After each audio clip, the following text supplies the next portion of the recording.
Kasi yung mais, pagpasok mo doon, ang unang isip mo doon, siyempre, mais eh. Ang nasa utak mo, sayang yung mais. Di ba, panlaga?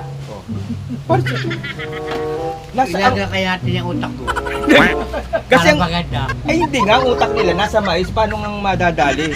Dinadali sa katitingin nyo sa mais. Kaya sila nadali sa 44 eh. Kaya ang nangyari doon, kung sa totoo lang, ang salarin doon, alam mo kung anong salarin doon?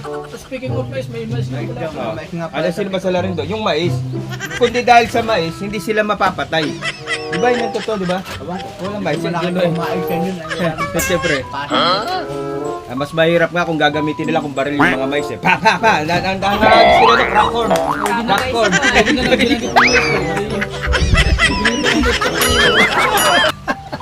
Crack corn. Anak ka ng po. Upo ka.